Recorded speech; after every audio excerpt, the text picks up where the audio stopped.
Welcome back, ladies and gentlemen, to the Tespa Collegiate series. We have had some pretty crazy matches tonight, but we have one more before we bid you all adieu.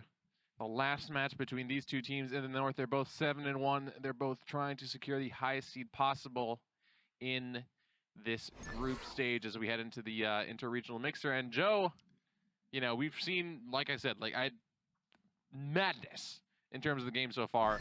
The Miami University of Ohio last game, that was pretty crazy as well.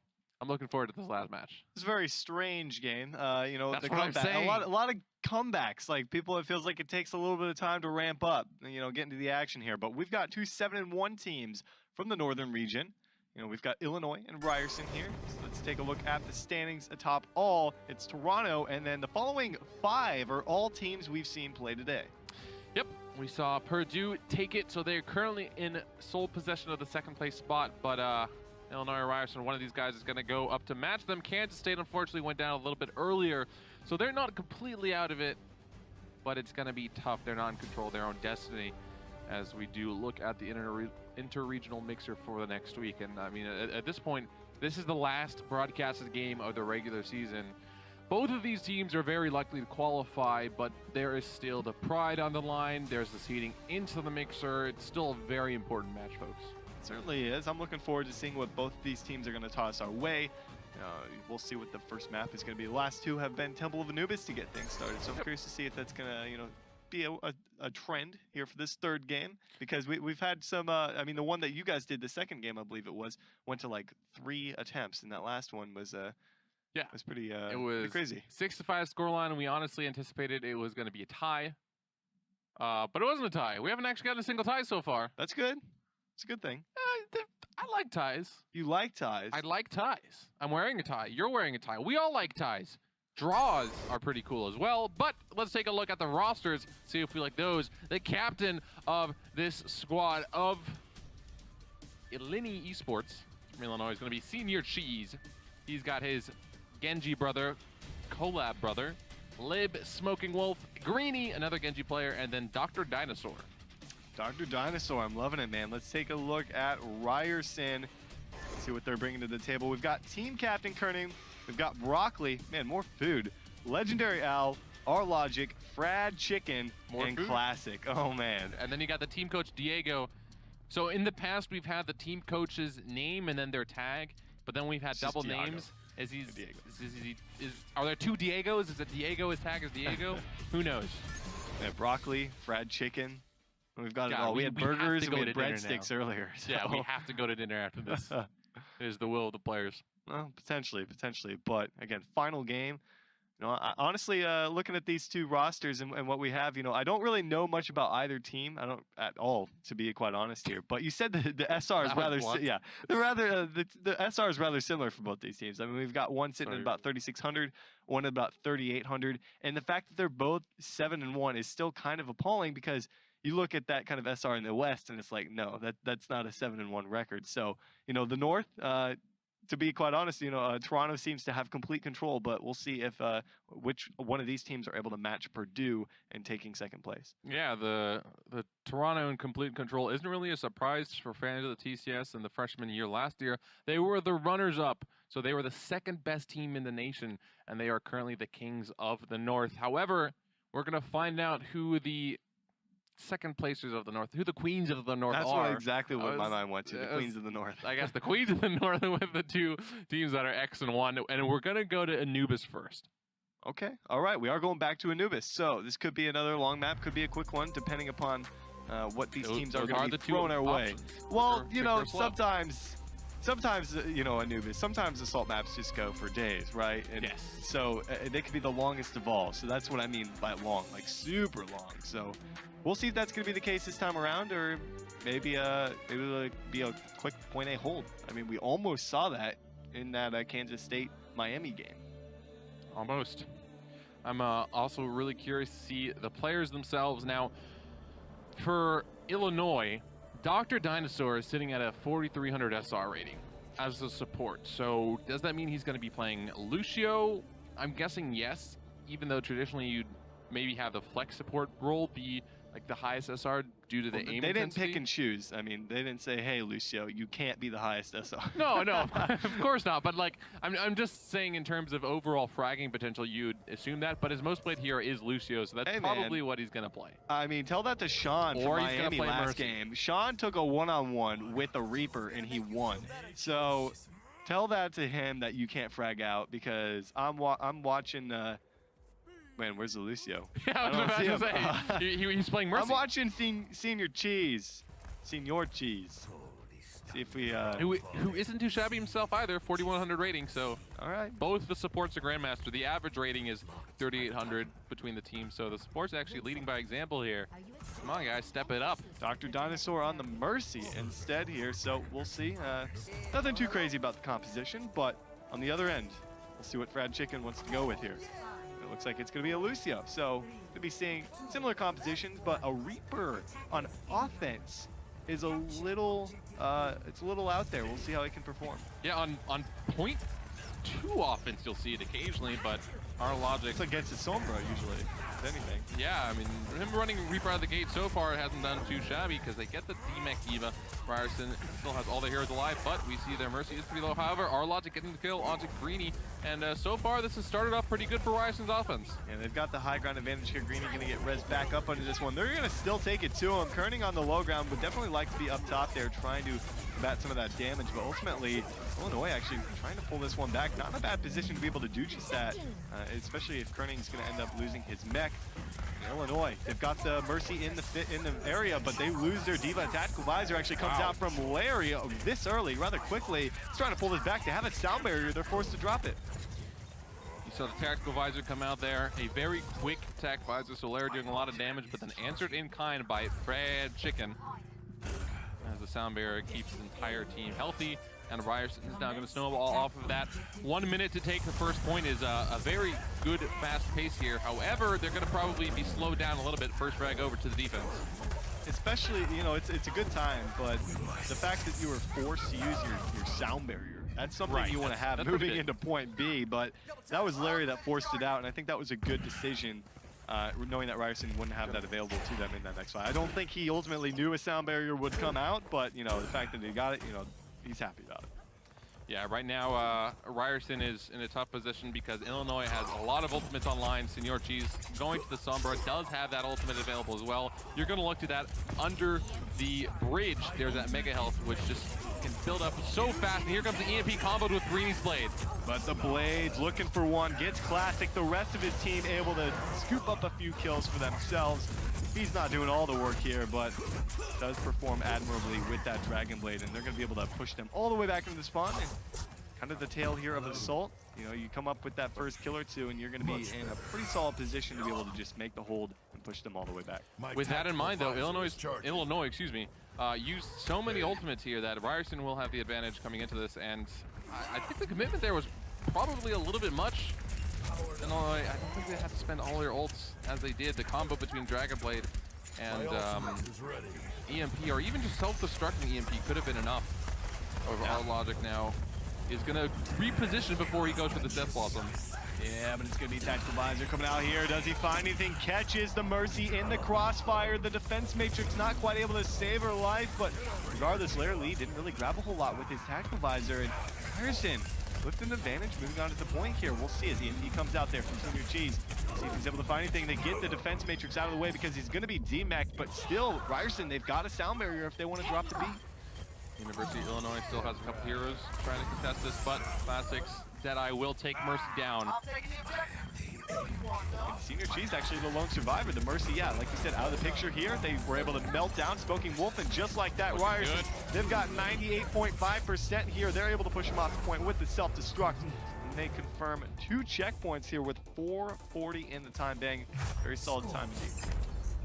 Very solid time, and that was the overcommitment by the ultimates from the defense came back to haunt them because you just have so many ultimates available. The Deadeye was able to get the Mercy, so crucially that option is down, and they just kind of bulldozed through that. So that's pretty much as well as an assault map can go. Besides like a perfect 2-fight round, which is possible, but so rare at this level. Yeah. The first round was 1 minute. True. And It was then- very good. Don't get me wrong. It was extremely good, and I think you're very happy with the takeaway there if you're Ryerson, moving into this match, because Illinois started to, get back into that one there, but the Reaper and that Deadeye to close it off. But the Reaper looked pretty good on point B. Originally was a little hesitant about it just because there was no Sombra, but of course, kind of expecting that Sombra into point B. Worked out rather well for him, able to catch the Mercy in that Death Blossom that he originally did from the high ground. And now it's going to be fighting Illini, their chance to make something here. Joe, the most critical pick currently in Overwatch is Mercies. Even if you use one, even if you use two ultimates, it can sometimes be worth just taking that Mercy out of the equation early, especially on assault maps where the healing and the resurrect is going to be so useful for the defense to just continue these staggers. The fact that we've seen Mercies hunted relentlessly by these players in multiple different series is really a good sign of the aggression to deal with that new power pick. Well, on defense, our logic back to the Reaper here. They're going to stick to what they ran previously. The Classic is on the Soldier 76, so not going to be seeing a McCree from him, but a little bit of added pressure from downtown. I like what he's thinking here. A little bit of an interesting composition here from Illinois. Yeah, I would say it looks like they're going. I mean, Greeny's on the Genji, but they don't have a Winston or Diva for a dive. They've got the Zarya, which is a little out there. It feels like they're trying to do too much with this composition, getting a little bit of everything if possible. The matchup here is pretty interesting because Zarya is not going to have too bad of a time against Diva as well as really any of the other heroes, but she's not going to get as much ultimate if she were as if she were up against a Junkrat. See, Larry Lee does take a lot of damage. Green forced to run away. Greeny does get the Diva out of the mech, but a lot of low HP bars for Illinois there. However, they have a really nice positioning here, Joe. They're going to find the frag, and Greeny can snowball off this pretty hard. Larry Lee coming up on a Deadeye if he wants to drop it here. He is able to get to safety. Not quite going to be taken down there by Classic. And Illinois play the patient route, and they're going to end up confirming this first checkpoint in a rather similar time to what we saw from Ryerson. Very well executed.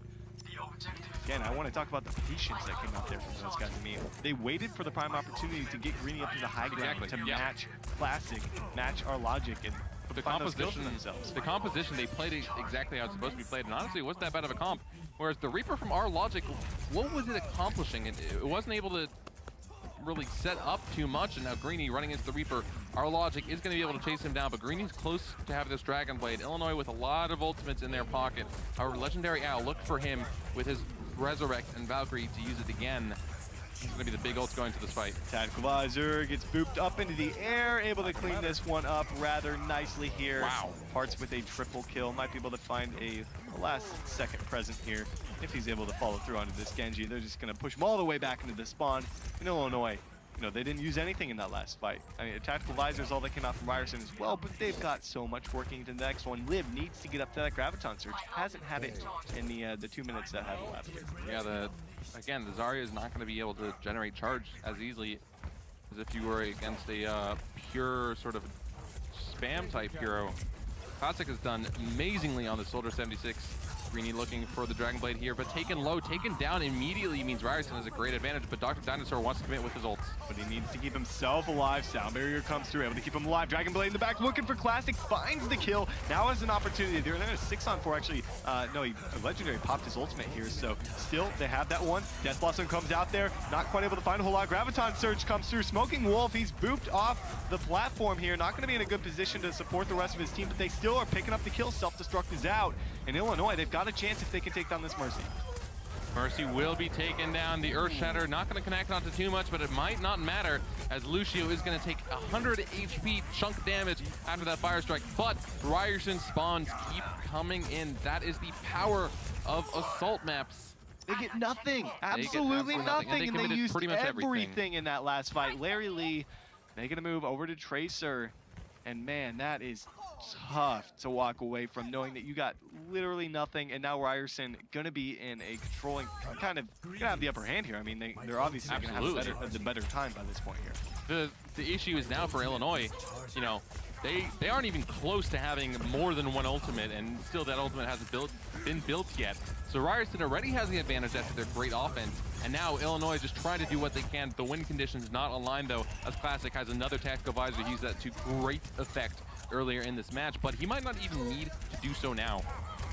Well, of course, Lib made the change over to D.Va earlier, so they went away from that kind of weird composition. So Classic knows he's gonna be contested, or at least should be contested by the D.Va or the Greeny himself on the Genji here. But they're really finding it tough to find an opportunity to get to the point. Classic is in a pretty good position to be able to deny them entry, and then just good overall positioning from Kerning and Broccoli. It's tough for them to get to the point itself, and I think Greeny is going to kind of have to open that up along with Larry. Logic, looking for the Death Blossom here. Has it online, might go to jump down for it. Is he going to? Broccoli getting the frag onto Dr. Dinosaur. This is good for Ryerson, a good start, but they need to execute, and they're going to get one off of that ultimate. Death Blossom only able to pick up one. Is that going to be enough, though, is the question here. I think Illinois easily. Just running away. Yeah, I mean, again, it's all off the back. They pick off couldn't the get Mercy. To the point. They couldn't get to the point. There was no opportunity. They're having a really rough time of actually finding a way to enter. And I think that, again, Larry's got to open up with a nice pulse bomb. Greeny's got to get to the back line, create some space with his Dragon Blade. Man, Illinois. You saw Broccoli, we missed it, but he got the kill onto Dr. Dinosaur, Winston v Mercy, to start that off. Again, Mercy, the most critical hero, cannot be dying first in these team fights, otherwise it's going to be so incredibly hard for the team to fight this. Now Illinois, a lot of ultimates, they can play to them, and they're just going to go straight for the point. I like this sound barrier initiation. It's going to come out from the side of Ryerson as well. Tactical Visor comes out from Classic, but the Dragon Blade yet to be unsheathed here from Greeny. Self-destruct. Is he able to find it? Finds the Mercy, but even so, they're already down a couple people. Dragon Blade up top, looking for Classic. Is he able to get to safety? No, not the case. Dinosaur brings up two for himself. A Wraith form Reaper not going to be able to make it too far at this point, and this is the best opportunity Illinois has had yet. Yeah, you'll see Ryerson coming in with the respawn. This Hail Mary Death Blossom is not going to connect onto anything. Nicely done by Illinois to get away there, but not even a single tick aggregated so far. Legendary Owl taken down immediately again by Larry Lee as Kernig is looking for the opposing Mercy, but nicely protected, and Illinois still with all their heroes fighting on the point here. And they still don't even have a tick on the board. Death Blossom's out from our Logic, able to find one for himself, but with that in mind, only a few remaining survivors are here for the side of Ryerson as Dr. Dinosaur brings up one. It's just a Winston. He's going to be able to pop the primal round. Just, oh, I don't like the sound barrier, no, man. Maybe the Mercy was actually low at the time, but I would have liked to see that hold on to a point to where an actual threat was on the point. Yeah, using that so early might come back to cost them, but for now, Illinois still is doing fairly well.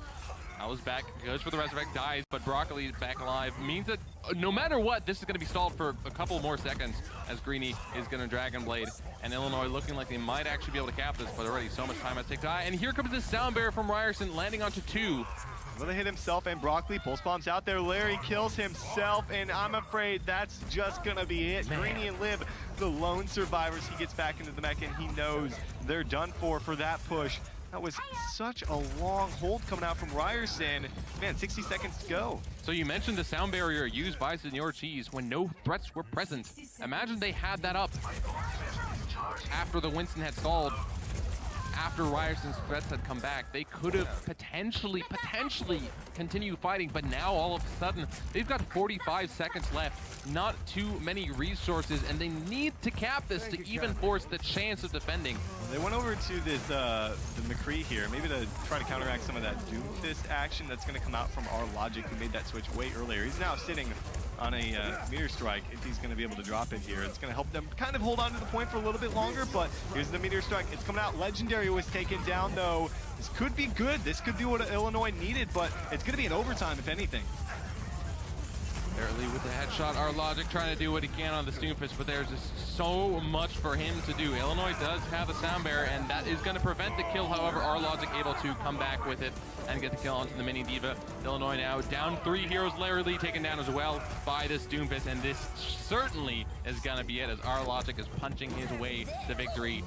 Last self-destruct, but it's not going to matter. Ryerson with the defense. The kill is cool, but not enough. Nobody's there, unfortunately, for Illinois, and even if they had captured it, man, it was pretty much game over. Ryerson had 440 in the time bank. There would not have been a second push for the side of Illinois, and we've seen every single team come through this map, except in that Kansas State-Miami game where they almost full held point A. That's basically unheard of, right? And they would have only needed 33%. So with that in mind, didn't really mean much. Right, even if they were able to cap off that, it wasn't looking good. And that was off of the back of the stellar offense we saw from Ryerson University to start.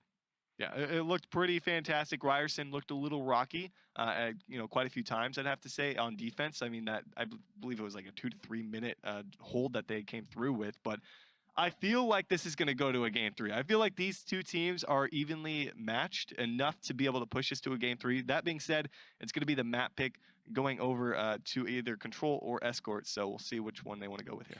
Yeah, I could see it going to a third game in the series just because looking at the SRs overall, we would suspect that maybe it's Illinois with the overall advantage, but Ryerson did a really good job. I mean, they looked rocky, yeah, on the defense, but the nice thing about the defensive points is just the way the map plays out. Assault is going to enable you so much time, and the defense coming in just means you're going to come back. But the next map we're going to be going to is going to be purely teamfight based. It's going to be Lijiang Tower, and that speaks to me that University of Illinois, they're trying to just outfight, outfrag, and take the point easy peasy. Should be interesting to see how Illinois wants to adapt to what Ryerson threw at them. And see if we're going to be heading to Garden first in particular. Maybe see some of that Pharah action. That's always lovely to, get the match started, get some momentum rolling for one team or the other.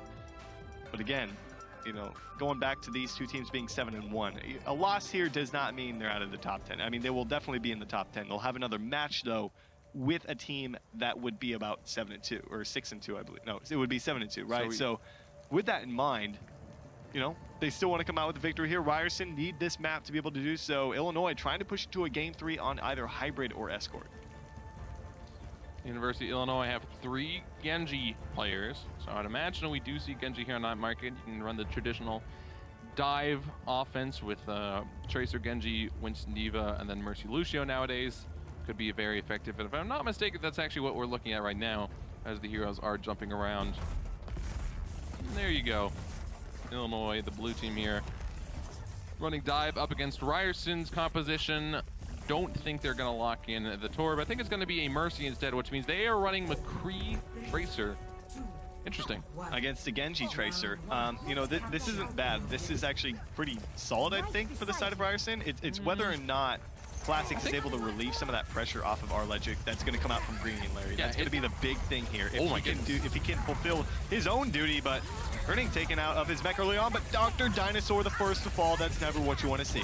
Classic is just killing it on this Tracer, and I was going to kind of counter and say that McCree Tracer can be a hard composition to run into dive because you can be dove so quickly. However, Ryerson just put the pedal to the metal, instantly jumping on the Diva, demecking her, instantly following up with the frag onto the Mercy, and then just from there completely walloping the team fight. Illinois had no reply. And that's what I was talking about. Classic relieving the pressure, him being his standout player is ultimately what they were looking for, and he gets the job done right away. Not yet ready with the pulse bomb, but they've got a Deadeye. If he can connect onto one, I mean, that's a win with the Deadeye, especially if it's going to be that Mercy. But not wasting any time, getting back to the point here. Our Logic going to be taken down. We'll see if Legendary Al is able to get to him in time, but Mercy going to be dropped, zoned out entirely by the Winston, and Illinois fighting back. Illinois fighting back indeed. As off of that, they're going to contest the point here, and Ryerson's just going to try and do what they can to get as much percentage as possible. Committed the self-destruct there, actually gets the kill onto Dr. Dinosaur. However, he is taken down before he can go back into his mech suit. Live finding the frag onto Broccoli, and this should be it. I don't know, Legendary Owl, can he get him up in time? No, not quite going to be able to fly to him. Still 45% off of a couple of team fights. Not a bad start for these guys, but the fact that Illinois was able to hold on to so much and not use the Dragon Blade or Sound Barrier in that last fight is the important thing to take away. Yeah, they instantly killed our Logic there, and the Mercy was not able to get into position for the Resurrect. So that's the big thing too. If a Mercy doesn't die early, check where the positioning of the dead target is, because if you can't get the res off, you're just going to be screwed. Greeny using that blade there. Sound Barrier coming out of Ryerson. However, more kills in favor of Illinois, as like you said, they just had so many ults going into this fight. They are taking out Ryerson one by one. Now, Classic behind enemy lines for one. And they dropped 5 ultimates in that last fight. They're still holding on with Valkyrie, but at the cost of only a sound barrier coming out there. I don't think Kerning actually used his. We'll see if he's got it. Yeah, he's still holding on to 70%. So 5 for the price of 1, and they hold on to the point and get the lead. That's a lot to throw at that fight. Now Illinois and Ryerson going to be going into this next one kind of evenly matched in terms of ult economy, but Classic is a guy they have to find a way to get a grip on. Meanwhile, though, they force out an early res thanks to Larry. We'll see if our Logic's able to step up to the plate. Al using both of his Resurrects in Valkyrie. Valkyrie popped out from Dr. Dinosaur. Our Logic trying to stay alive, but he will be taken down by Senior Cheese, finding another one. And you see Critic. That's not going to happen. Not quite, but they nearly had it. I mean, look at how close he's got. Self-destruct. Going to come out here. Actually, he didn't drop it. No, he held on to that one. Okay. I wonder with how Ryerson played that, committing the Valkyrie when Illinois used their Tracer Pulse Bomb and Dr. Dinosaur. If you don't have many ultimates, having Pulse Bomb as well as Valkyrie before a team fight is really, really useful, because Larry Lee used the Pulse Bomb to great effect, got a kill, and now he has another Pulse Bomb available, fragging out again. Now Greeny is close to his Dragon Blade, and all of a sudden Ryerson are on the back foot. Well, Dragon Blade is out here. Is he able to find anything? It's looking for, not quite able to grab a whole lot, but the rest of the team is able to maintain control here. Self-destruct is, whoa, what's it doing up there? He didn't probably mean to drop it way up top. None of them really find anything with that in mind. Sound Barrier came out here. Fried Chicken is actually coming up on his. They just need to hold on a little bit longer. The beat has been dropped. Broccoli and fried chicken. What a combination from Ryerson. But will it be enough, or will they go home with a tummy ache? Our Logic is going to be resurrected, and he's really close to that Death Blossom. However, Matrix is going to be available again as Lib gets the kill and self-destruct and hops back into that mech. Here comes Death Blossom. It's not going to get too much as the Matrix sponged up most of it. However, this fight is still continuing. Yeah, it looks like Illinois should have this. Overtime going to take down so quickly, and that's going to be round 1 over to the Illini, 102-45. And 1 round away from taking it to a game 3. I said it could happen, but still, they're going to have to take it to either Garden or Control Center, and it's going to be a change of pace, specifically on this point, Control Center.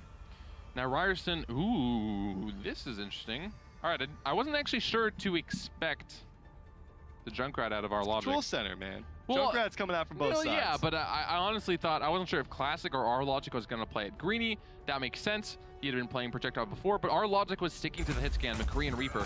In this case, though, wow, and Ana as well. Nope, Ana Lucio. Lucio is generally what you see on Control. Just lets you get there faster. The aura is much more effective. And mirror composition, the only difference, McCree instead of Soldier for Ryerson. And we'll see how that plays out. Classic could go for these flashbang over the shield plays.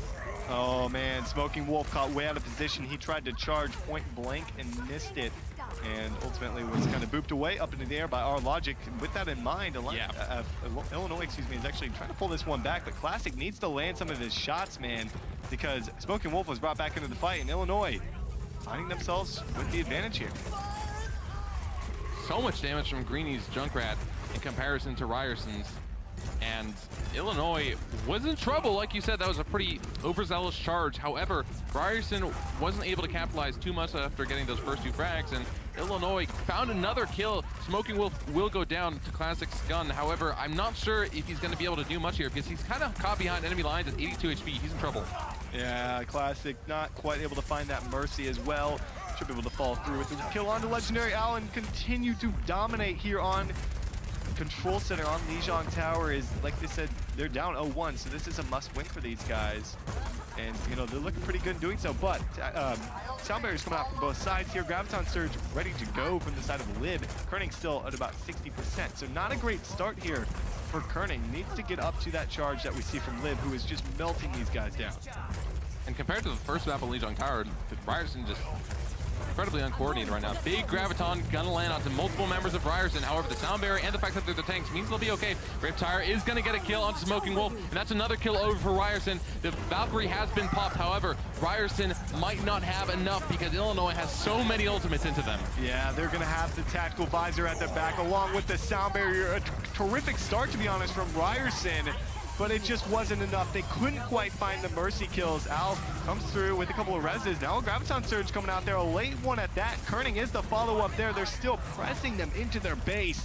and Illinois gonna retreat back to the point. And Lib has been so clutch on this Zarya. He's at 80% for grab again. He's been doing so much damage. You mentioned it before. He's pretty much been at 100% this entire game, and he's outpaced his opposing Zarya for sure. Now, Illinois 10% away, and they're still fighting the frags. This is going to be a clean Lijiang Tower map. Yeah, this certainly is. There is no getting to that point if you're Ryerson right now. Classic on the 76 has tactical visor ready, but he's not going to be able to make it back in time. And Illinois taking a quick 2-0 here on Lijiang Tower.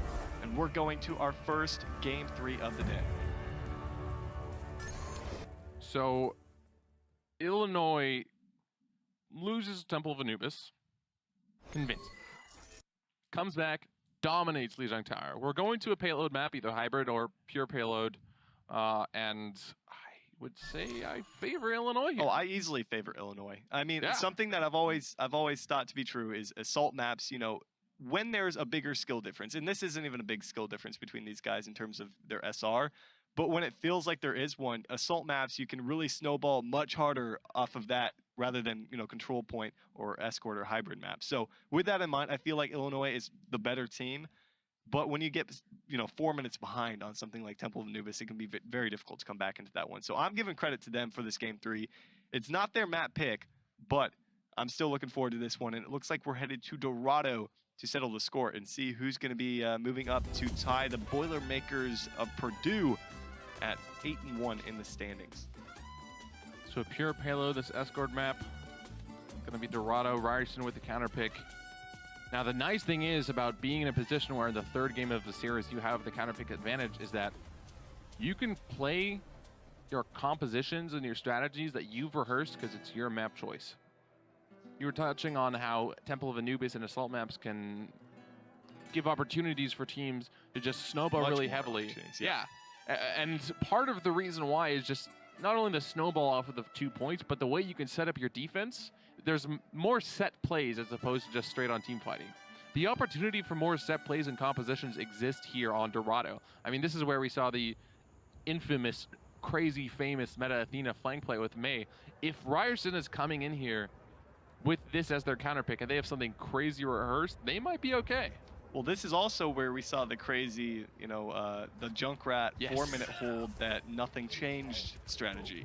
Don't think that we're going to see that here again. That was very funny when that actually happened. It was very impressive to see a Junkrat be able to actually even do that. But with that in mind, I don't think either of these two teams are going to be allowing for that to happen. So Illinois on defense to get things started. And they're going to be going over to that Zenyatta, kind of as anticipated, Zen Mercy, and Greeny back on the Genji. But Lib is on the Zarya here, so we'll be sticking with what worked rather well before, but no Junkrat, which is coming as a little bit of a surprise to me personally for this first point. Yeah, you could maybe see Greeny in the projectile position pick that up instead, but he had been effective on the Genji, so it looks like he wants to stick to that here, and Ryerson coming out with a Pharah Mercy combination. Look for the quick kills up there. I like how we just went to use the terrain for his advantage, but as soon as he popped up out of there, he took a lot of damage, and so did Al. They don't go down just yet. However, no real advantage yet from Ryerson and his pick. Yeah, Illinois maybe rethinking about that Zarya. D.Va would definitely suit them a little bit better up against this Pharah pick, but we'll see what Larry can do in particular to counter him. And they have the Zenyatta, so it's really going to be up to them to get something done. Plus, Zarya is nice here, though. Like, for this particular choke point, Zarya can be pretty effective. For sure. It's going to allow a little bit of a window of opportunity, I think, for Smoking Wolf to be able to actually get quite aggressive in that chokehold. But he's taken down early on. Classic actually under a little bit of pressure, but Larry Lee with an early tactical visor, about 45 seconds to get that one. That's rather impressive, to say the least. That's very impressive. Both Classic and Larry Lee have developed these ultimate abilities in record time, and off of that, Illinois is gonna have a clean team fight win, and they are holding at the exact choke you want to hold. The defense can now manipulate the terrain to their advantage. They can stay up here if they like. They can go back to the choke point and fight there. Lib is relatively close to Graviton Surge, and Illinois overall healthy in terms of their ult economy. So Ryerson, it's going to be a tough one. And you know, I think the faith in the Zarya is okay, given that Larry Lee was able to do that so quickly. So they're going to take a little bit of a different approach this time around. Not much to work with, but a Dragon Blade is about to be at the back of Greeny as he looks to uncheat that one, but it looks like Broccoli just not in a great position, gonna get caught out there. Barrage up top finds one, as we're gonna see both Mercies popping the Valkyrie, bring all their teammates back into this, but Illinois have so many more tools to work with. Earthshatter comes down from Smoking Wolf, not quite able to find any kills off of it, and Ryerson pushing this payload forward here, but still time for Illinois to get a regroup. Illinois had a lot of tools to work with, but they didn't really use them. Ryerson were the team to use their ults very aggressively, very offensively. However, they weren't pushing the cart while that was happening. Illinois is going to have plenty of time to come back, respawn, fight again. They still have Transcendence available. Greeny looking for the Dragon Blade. That's going to be a big one. And, of course, Graviton. Oh, Larry caught a position. The Reinhardt just lowered his barrier, went to the low ground. We do see a big play, though. It's the Graviton Surge. Greeny follows through with the Dragon Blade. The Transcendence at the back is just a cherry on top that I don't really think was necessary at the time. But with that in mind, they're down to 90 seconds. Yeah, but that Transcendence used at the end there when it wasn't necessary could actually be big, because Illinois was able to win that, but they used their Dragon Blade Graviton combination, and Larry used Tact Visor as well. So Ryerson, they lost that team fight, but they ended up getting an advantage there that they probably shouldn't have gotten, and they can come back here with their 2 tank ultimates to make something happen. But they have to do it fast, though, because they are running out of time. Raj is from up top. Does he find him? It's the triple kill with the self-destruct. And that's going to be all she wrote for that hold, to say the least, for the side of Illinois. Get themselves an additional 230, and now they're in a position to where they, they can very well push the distance. And exactly what Ryerson wanted. Classic going up for the barrage, not only looking for kills, ideally you wanted kills, but that was also a distraction to serve as the opportunity for the self-destruct coming in. Worked perfectly for Ryerson. They're going to get 2 minutes, 30 seconds added to the clock. However, offense not too great so far. They really need to continue pressing their advantage, and they're doing a good job of doing this here. I was a little worried about Broccoli being so aggressive to get that fight started, and even right there he was extremely aggressive, only really had the support of the D.Va at his back, and I feel like that could really hurt them in the future if they're not careful with his positioning and making sure that they've got someone there to support him in the end. In the end there, Broccoli actually let Koenig alone, and Koenig went way too aggressive, so they're missing the D.Va. However, a nice dive onto the top side will open up the frag, forcing out the res and Tact Visor. Oh, it's a great position from Larry Lee. Not a lot of targets, though, because the D.Va's still in the area. Broccoli able to finish him off for that one, but gonna be brought right back up. Classic looking for a flank. Doesn't quite have his ultimate, but looking for the Zen, looking for the Zarya. Is he able to find him? No, not gonna be the case. Greeny, actually, as you can see, kind of deflected Deadeye. It's a nice pickup, but they're gonna go ahead and pop that Valkyrie from the side of Legendary Owl. They want to really take this right here, right now. 2 minutes to go, but it doesn't look like that's going to be the case if Larry keeps this up. Barrage up top. He's going to be dropped before he can connect onto his targets. Lib has been an absolute monster on Zarya this entire series. Big Graviton plays, taking out the Pharah to prevent the barrage from getting too much advantage. Ryerson is trying to commit to this, but they're going to be forced away now, as you're going to see the staggered kills. And Ryerson now about 90 seconds remaining, so 2 solid fights, maybe 3, depending on how quickly they play this. Are we going to see any swaps from them? Nope, doesn't look like that's going to be the case. Classic had swapped, of course. Now he's playing Soldier 76, but our logic sticking to the McCree. So a very hit scan based composition. Teams can pull around the right side here if they want to try and contest from mid to long range, but looks like they want to push the payload from the bottom here.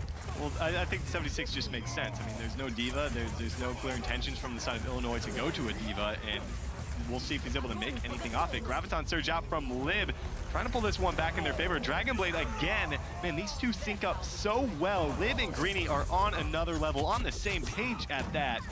And they're going to clean it up again, and now down to about 55 seconds. Ryerson, they still have an opportunity here, but again, you got to look, they don't have anything to work with. Storm, that's the second 3-man grab combo we saw, followed up by Greeny's Dragon Blade, and Greeny just, gets another double kill with one slash of his blade. With the setup from Lib, it's going to be that easy every single time. Ryerson, I'm not a huge fan of the double hit scan composition, though, because you don't really have an easy, immediate way to contest the high ground other than your tanks. You don't have DPS to follow it as easily, so you run into a problem where now they go around the right side. This is how you should play this composition now, but it might just be too little too late. Deadeye almost ready here. See if he can find anything behind that Reinhardt shield or catch somebody out of position, but wasting a little bit of time. I mean, they've got 15 seconds to go, so this is all or nothing Shatter comes out there. Deadeye, though, around the bus. Is he able to find anything? Oh, he finds 2 for himself. That's huge. A nice pickup for these guys, but Dr. Dinosaur actually picks him up right away here, and he's going to be dropped in this fight. Transcendence coming out maybe just a little late here from Senior Cheese, not able to quite save his Mercy's life, but Tactical Visor up top from Classic. Can he grab any kills? That stun and gun combo onto the Mercy was massive from our Logic's McCree, because he was in trouble, you know, at the risk of losing the advantage he gained from the Deadeye, the double resurrect coming from Dr. Dinosaur, but he flash banged the Mercy, took her out, no more heals. Ryerson was able to get the kill off of the Valkyrie push of their own, and every time it looks like they're turning in their homework at the last second, but every time they are getting the job done, finishing their assignment and pushing the payload. Another 90 seconds now added to the clock.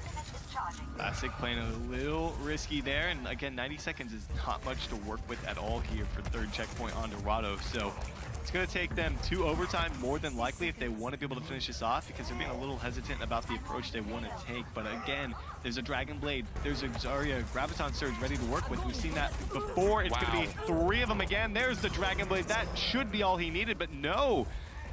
It looks like the Winston makes it out alive, but ultimately they're still moving the payload forward. Yeah, Ryerson's moving the payload forward, and conveniently for Ryerson, the Graviton had a couple of heroes actually under the sort of ledge up there. So it worked out in their favor in the sense that Greeny couldn't get 3 kills, 4 kills off of that really quickly, but it also worked against them in the sense that eventually those heroes did die and it just ended up staggering them. Now going to this next fight, the defense is going to have the positional advantage. Larry Lee has had some tank visor plays before. Senior Cheese and Dr. Dinosaur are close to their support ults as well. If you have both support ults, you're generally feeling really confident in a fight, and Ryerson's close but don't have theirs just yet. Playing rather aggressively here. They need to at this point. Tactical Visor out, but a Sound Barrier at the back of Classic going to put him in a favorable position. But with that in mind, they already get the D-Mech here. Kerning, barely gets out. Can he get back into the mech is the real question right now.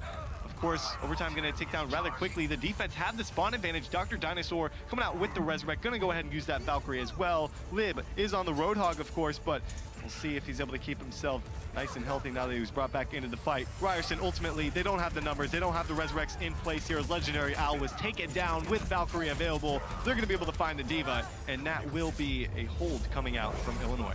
Legendary Owl on the Mercy from Ryerson there. Got his ultimate right at the second he died.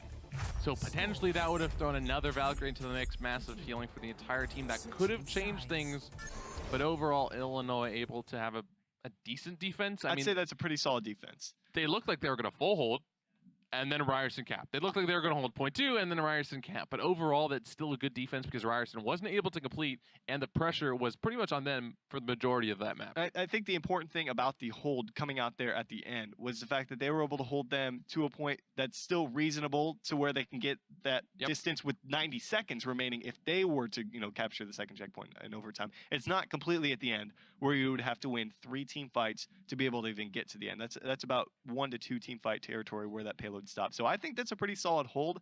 I think they have some momentum and some fire underneath themselves moving into this final round. Yeah, I think they're looking good heading into their offense. And like you said, really the importance of every inch ends up feeling like a mile once you get to the last few meters of the payload pushing on point 3. And for Ryerson, I mean, this is where they have to come up huge with their defense, and they are going to be putting our logic on the Junkrat. So this is more of a conventional composition from Ryerson's defense as opposed to what we saw before. However, Illinois on the perhaps unconventional comp did play it quite well.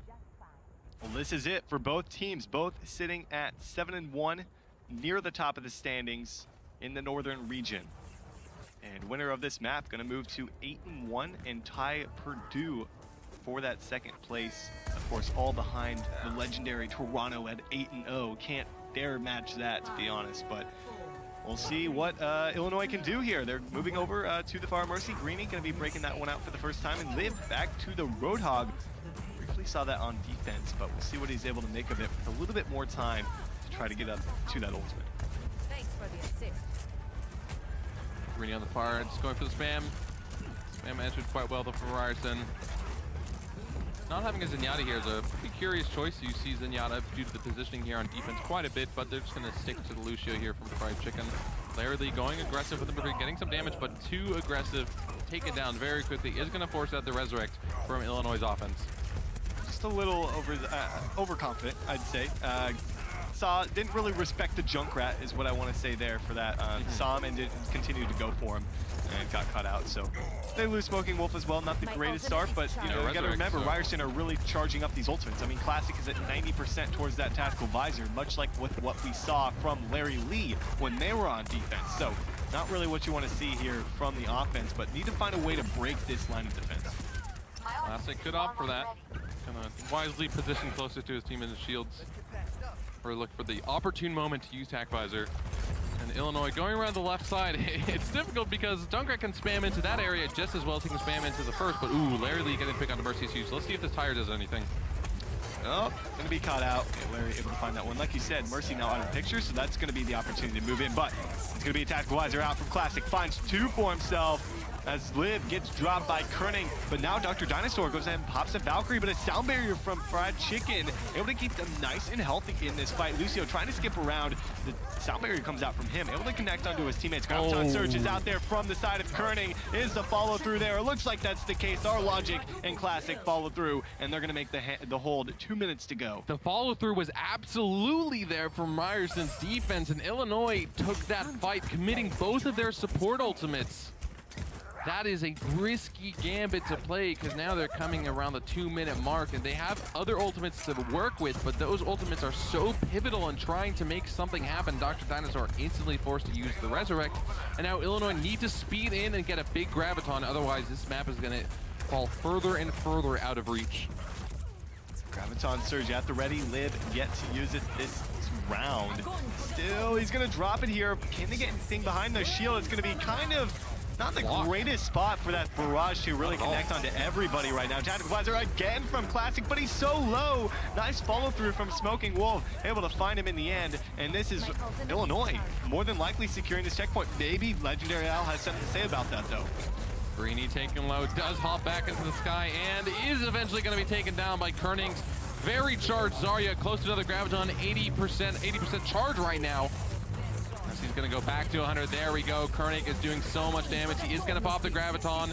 Is the follow-up damage there? Wow. Gets one, gets two, gets three, gets four, gets five, gets himself. But who cares? Ryerson wins another team fight, and this defense is looking mighty fine. What a play from the Zarya maker. He has been matching Lib at every turn, and Ryerson 40 seconds to go. That's all they need. They've got a sound barrier, which is going to be pretty big, but see how they want to utilize it, because Legendary Al wasn't forced, I mean, didn't have a Valkyrie to use, so obviously it wasn't forced to use it in the last fight. So both support ultimates moving into potentially the final fight.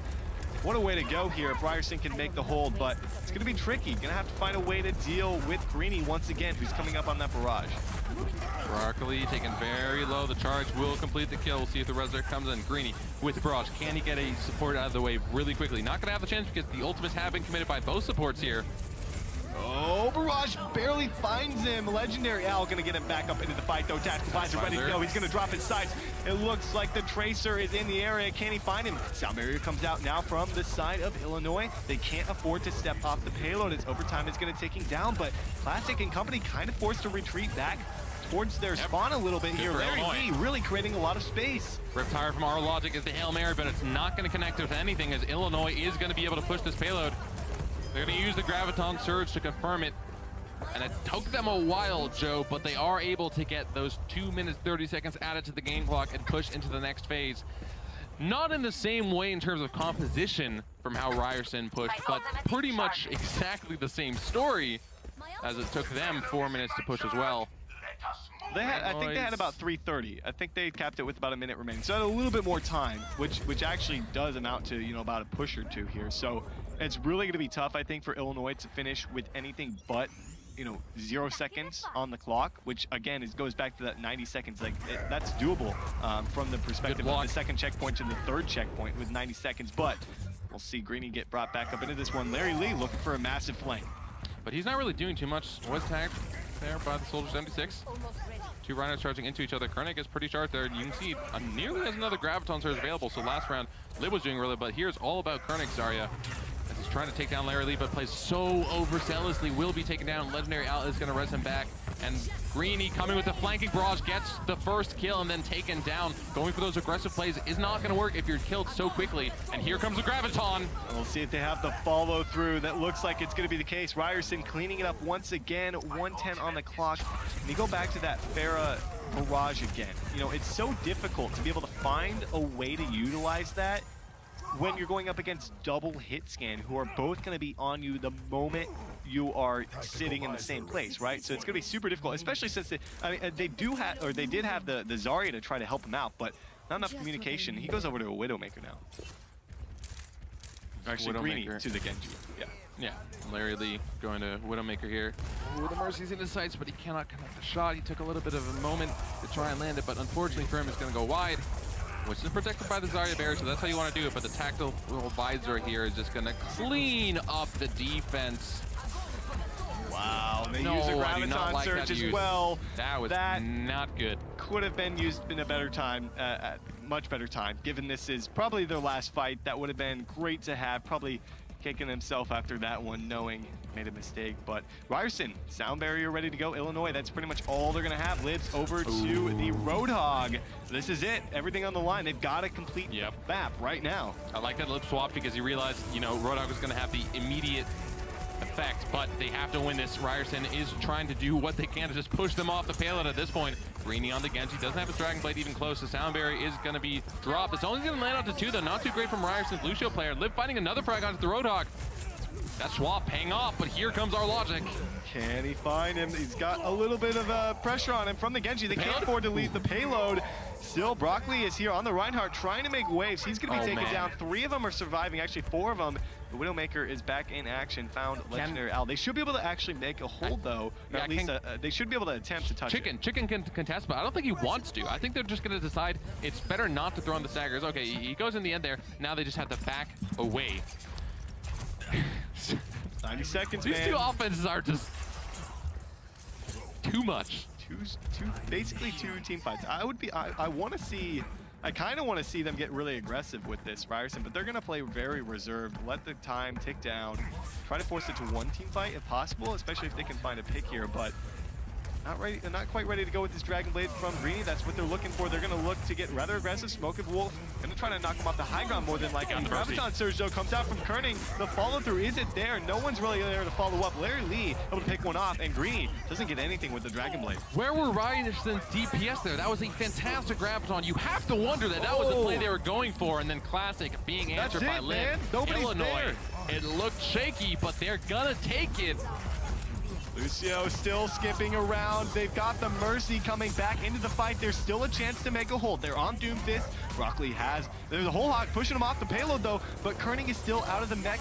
They're gonna go ahead and pop that ultimate. Oh, the Shatter comes down. Ryerson, are they gonna do it? Overtime is not yet here. They've still got 15 seconds, and somehow Illinois, they pop his sound barrier. They're putting all cards on the table, but I just don't see it happening. They have the spawn advantage, and Ryerson, some way, they have pulled this one back, and it looks like they're gonna take it. Less than a meter is what divides these two teams, and in Ryerson's favor, it's gonna be their W. What a crazy ending there. I mean, just mirrored offenses, and I really thought that off of that we were gonna see Ryerson lose, but Illinois just couldn't get that last meter. It's the Lucio, man. He was skipping around on the wall. He was contesting it. Then the Diva came back in. Then the Mercy came in for the reses, and that was just an incredible hold. It looks like we do have highlights though already from that last match. I mean, that was spectacular. Yeah, well, what do you do? What's tough about the match overall, specifically for Dorado, is that any one of the moments, just a couple of seconds, a fraction of a meter, was the difference between losing and winning. And when we started this map, going from Temple of Anubis, then to Tower, completely different in terms of results. The fact that the last map was so close is awesome to see, because I was worried it was just going to be one-sided like the previous maps had been, but man, it's about as close as it gets, really. Yeah, I mean, both these teams were 7-1. Ryerson moving up to 8-1. They're now going to be tied up there at second place with Purdue Boilermakers, while Toronto, they claim first itself at 8-0, and that's going to move Illinois down to 7-2. Now, they're not totally out of it. They're still going to have a game to play, but very important to know, they are not quite confirmed. They could very well lose that last game and potentially be out of the making just off of how close that game was. Yeah, I think going into it, they seem as if they could have a strong contention for qualifying, but you never really know until you know, and just fantastic job by everyone from Ryerson University. Illinois as well, you have to commend to them. This was really a fight won only by inches, less than a meter, but I'm curious to see who we speak with. I hope it's going to be Koenig, the captain of this Ryerson squad, because initially we had commented on Zarya wasn't getting as much advantage as his counterpart Lib was doing, but on Dorado, it was all about his Zarya play. Yeah, and it's the last few seconds here. The incredible comeback, the Earthshatter setup, the Doomfist coming out there as well, providing some of that instant burst, and ultimately finding the kill into the Mercy definitely spelled defeat for the side of Illinois. And with that, another victory in the bag here for Ryerson. And that was right before the sound barrier went off, too. I mean, throughout both Dorado maps, just the slightest difference could have swung the match either way. So heartbreaking to lose one of those, absolutely emphatic to win. But yeah, I mean, that pretty much locks, like you said, Ryerson. What a way to close out the week, man. What a way to close out the regular season. Yeah, like geez. What do you do though? I mean, if you're Illinois, I mean, what could you actually? There's plenty of things you could have actually done, okay, but if you're like, Illinois, that's heartbreaking. You turn off your computer, you take a step back, because losing a match like that doesn't take away from the fact that they are a fantastic team. They can still be competitive and qualify for the regular season, and you don't. Now is not the time to reflect. Now is the time to grieve almost and just give yourself some space and understand you're still a fantastic team. You still have a very good chance of making it to the playoffs. Well, you got your wish. We're going to be talking to Koenig from the side of Ryerson about that last match. He has to be ecstatic about coming away with a victory in the final moments of that match. Congratulations on your victory there, Koenig. The last couple of seconds, man, that had to have been crazy for your guys. What's running through your head right now? It was honestly okay. They were 0.63 meters away. I was like, oh, we lost. And then our Lucio managed to contest somehow for like extra 4 seconds, and then like everyone just got on the cart. We started getting picks with the Doomfist, and I was like, oh my god, this is happening. Like actually happening. And then we just clutched it out. Yeah, really well played by them though. Yeah, so Koenig, congratulations. You guys have now qualified for the interregional mixer, where you're not only potentially going to go against other teams in your region, but of course from all the 4 regions. Have you scouted out those teams already? Are you guys prepared for that? Going into the mixer, what are you expecting? What should we expect from the squad? In terms of, our competition, our biggest competition that we've been looking at has always been U of T. We've always been kind of seeing them as the biggest threat, and then recently MSU has come out and shown us that they're a pretty strong team, and Purdue even beating MSU today was a little bit surprising to us, because we didn't think Purdue was, particularly good, but they proved us wrong. Yeah, and I had a specific question for your own play on that. So the opposing Zarya Lib had a really good Lijiang Tower map, but was just getting shut down and outpaced by just overall your play around your Zarya. Walk me through how exactly that was set up. What was it kind of like a feeling you had? All right, we need to shut down Lib, or like play around me better. I noticed their Zarya was getting a lot of mileage off of Lijiang. We just kind of the way we tried to play Lijiang out was just stay focused, keep going at it, and then try to vary up the strategy. We tried switching our comp a little bit. We tried going in differently, but eventually we just lost on Lijiang. So the kind of mentality focus we had to do was just make sure no one's tilting from getting wrecked by 100 energy Zarya, Yeah. Stop feeding Zarya, everyone relax, focus, comms up, stuff like that. Yeah, and pretty incredible that you guys were able to stay so focused to make it to the very end. As always, you know, we give a brief moment to the players. Do you have anyone that you like to give shout outs or thanks to, perhaps watching in Twitch chat, you know, any friends or family back home? Shout outs to my manager and my the vice president of esports at Ryerson. They made this possible, and they kind of arranged the team. And shout out to all my teammates, because they definitely clutched it out, and they definitely carried me really hard on certain maps. Well, don't give them too much credit. You had great games yourself. Congratulations, Anthony Kernick. You guys are qualified for the inter-regional mixer. Best of luck there in your last match of the season. Thank you. Well, there you have it. That was quite the way to finish our regular season here. Yeah, wouldn't have won it any other way, to be honest. Aaron Kerning, not taking a lot of credit there for that last match, but he had a big impact on the Zarya. Oh yeah, he was able to match Lib quite nicely and actually, perform potentially even better, throughout a lot of that map. So let's take a look at the what went down today in our matches. Of course, we opened up the day with 3-2-0s, but a lot of that northern region action overall. Yeah, you saw Michigan State go down to Purdue, Stony Brook take it over CNU, Kansas State fall to Miami, and then, of course, the last match, Ryerson with the closest 2-1 we have seen in the Tespa Collegiate series so far, Joe, and now we pretty much have a lock. We don't know exactly every team as far as the top 10 is concerned, but in a couple of days, I mean, as soon as later tonight, I'd imagine, we'll know the 10 teams, or even more if there are ties at the bottom of the standings, heading into the regional mixer. Yeah, I mean, we know a couple of them when Toronto, Ryerson, of course, but, a lot of those still up in the air, even though we just saw them. And even if they're 7-2, you lose a game, there's a very strong chance you might not even make the top 10. Yeah, it's going to be tough. I mean, 6 weeks of competition of Swiss resulting in 10 matches, and that's going to wrap up the entire regular season. Before we end the broadcast, I want to give a massive shout out, of course, to our sponsors, Asus Republic of Gamers, as well as Twitch.tv. You guys are checking that out on Twitch.tv right now. Make sure to check out Tespa.org as well. And of course, a massive thank you to Blizzard for this wonderful studio here in the Blizzard Arena.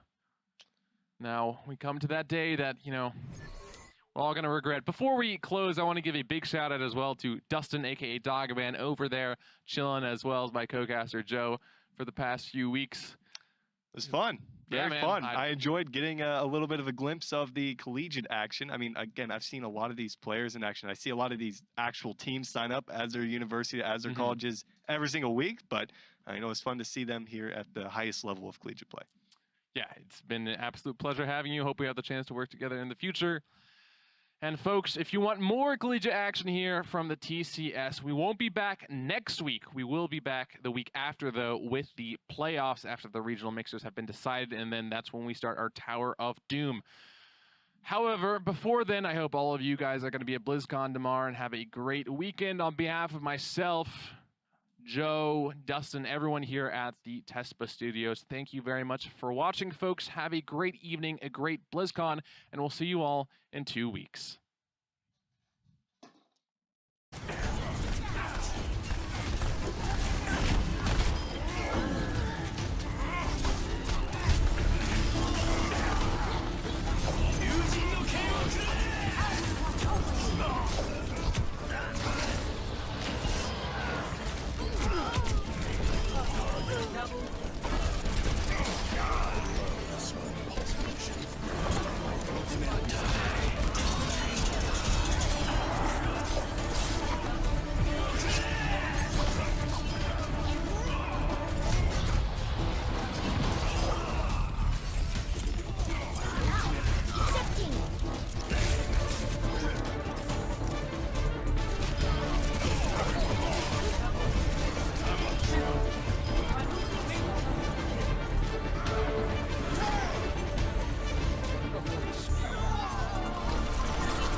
Thanks.